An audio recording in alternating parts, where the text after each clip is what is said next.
क्या आपने कभी महसूस किया है कि आपकी जेब में पैसे तो है लेकिन हाथ में समय नहीं। आप भाग रहे हैं, दौड़ रहे हैं, लेकिन मंजिल वही की वही है। और सबसे बड़ी बात, आप जानते हैं कि आप क्या गलत कर रहे हैं। आप कल पर टाल रहे हैं। लेकिन क्या होगा अगर मैं आपसे कहूँ कि आज मैं आपको समय बेचने आई हूँ, एक ऐसी चीज जिसे दुनिया का सबसे अमीर इंसान भी नहीं खरीद सकता, लेकिन आज सिर्फ एक कहानी के जरिए आप उसे कमाना सीख जाएंगे। आज की ये कहानी आपकी पूरी सोच बदल देगी। बैठ जाइए, क्योंकि ये अगले 10 मिनट आपकी आने वाली 10 साल की सफलता तय कर सकते हैं। आर्यन शहर का एक होनहार लड़का था। उसके पास सपने थे, हुनर था और जज्बा भी था। लेकिन आर्यन के पास एक बहुत बड़ी बीमारी थी, कल। आर्यन की डिक्शनरी का सबसे पसंदीदा शब्द था कल कर लेंगे। आज जिम नहीं जाता, कल से पक्का।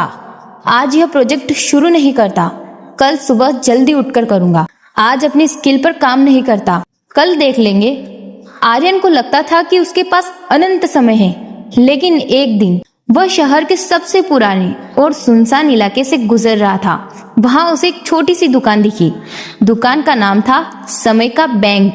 आर्यन हैरान रह गया। दुकान के अंदर एक बूढ़ा व्यक्ति बैठा था, जिसकी आंखों में अजीब सी चमक थी। बूढ़ा व्यक्ति बोला, आर्यन, मैं तुम्हें जानता हूँ। तुम वो हो जिसे हमेशा कल का इंतजार रहता है। क्या तुम समय खरीदना चाहोगे? आर्यन हंसा। समय कैसे खरीद सकते हैं? बूढ़े ने एक जादुई घड़ी निकाली। यह सामान्य घड़ी नहीं है। जब तुम इसे पहनोगे तो दुनिया रुक जाएगी। लोग पत्थर के बन जाएंगे, पक्षी हवा में थम जाएंगे, सब कुछ फ्रीज हो जाएगा। सिर्फ तुम चल पाओगे। तुम्हें जितना एक्स्ट्रा समय चाहिए तुम ले सकते हो। तुम सो सकते हो, तुम खेल सकते हो, तुम जो चाहे वो कर सकते हो। और जब तुम वापस आओगे तो दुनिया वहीं से शुरू होगी जहां से रुकी थी। आर्यन की आंखें चमक उठी। उसने बिना सोचे डील साइन कर दी। पहला दिन। आर्यन ने घड़ी का बटन दबाया। दुनिया रुक गई। आर्यन ने 5 घंटे एक्स्ट्रा लिए। उसने खूब मजे किए। एक हफ्ता बीत गया। अब आर्यन उस घड़ी का आदी हो चुका था। जब भी उसे काम का बोझ लगता, वो दुनिया को पॉज कर देता। लेकिन धीरे धीरे एक अजीब सी बात होने लगी। जब आर्यन दुनिया को पॉज करता तो उसे कोई नहीं देख पाता। वो किसी से बात नहीं कर पाता, कोई उसे शाबाश नहीं करता। उसने घंटों एक्स्ट्रा समय बिताया, लेकिन उसके काम पूरे नहीं हुए। क्यों? क्योंकि उसने वो समय सिर्फ टालने में बिताया था। उसने सोचा था कि समय रुकने पर वो अपनी पढ़ाई पूरी कर लेगा, लेकिन जब सब कुछ रुका हुआ था तो उसका मन भी सुस्त हो गया था। उसे डेडलाइन का डर नहीं था, इसलिए उसे जल्दबाजी का जुनून भी नहीं था। 1 महीना बीत गया। आर्यन के दोस्त आगे निकल गए, उन्हें प्रमोशन मिले, उनकी नई नई स्किल्स डेवलप हुई। आर्यन वहीं खड़ा था, लेकिन उसकी उम्र उस घड़ी के कारण 1 महीना बढ़ गई थी। उसने हजारों घंटे खरीद लिए थे, लेकिन उन घंटों में उसने एक भी उपलब्धि हासिल नहीं की थी। उसने खुद को आईने में देखा। वह बूढ़ा और थका लग रहा था। अचानक उसे समझ आया, समय की कीमत समय की मात्रा से नहीं, बल्कि समय की निरंतरता से है। वह दौड़ता हुआ उस दुकान पर गया। बूढ़ा मुस्कुरा रहा था। आर्यन चिल्लाया, मुझे ये घड़ी नहीं चाहिए। मुझे मेरा सीमित समय वापस दे दो। मुझे वो दौड़ना है, मुझे वो डर चाहिए, मुझे वो भाग दौड़ चाहिए।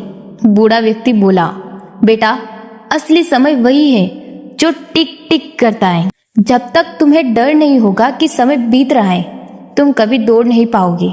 समय की कीमत का असली एहसास अभाव में नहीं होता, प्रचुरता में नहीं। आर्यन ने घड़ी तोड़ी और उस दिन के बाद से उसने कभी कल नहीं बोला। दोस्तों, हम सब आर्यन हैं। हम सब एक ऐसी जादुई घड़ी के इंतजार में हैं जहां हमें एक्स्ट्रा समय मिल जाए। हमें लगता है कि काश दिन में 30 घंटे होते तो हम ये कर लेते, लेकिन सच तो ये है कि अगर दिन में 48 घंटे भी हो जाए तो हम और ज्यादा टाल मटोल करेंगे। डेडलाइन खुद बनाओ। अगर दुनिया आप पर दबाव नहीं डाल रही तो खुद पर डालो। कल एक भ्रम है, कल कभी नहीं आता। जो है सिर्फ आज है। समय सीमित है, इसलिए कीमती है। अगर समय अनंत होता तो इंसान की कोई वैल्यू नहीं होती।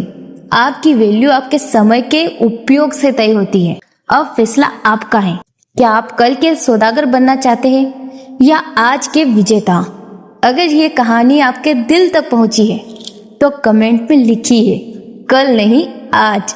और हाँ, इस वीडियो को देखने में आपने जो 5 मिनट लगाए हैं उसे व्यर्थ मत जाने देना। अभी उठो और वो काम शुरू करो जिसे आप हफ्तों से टाल रहे हो। चैनल को सब्सक्राइब कर लीजिए, क्योंकि यहाँ हम सिर्फ बातें नहीं करते, हम जिंदगियां बदलने की बात करते हैं।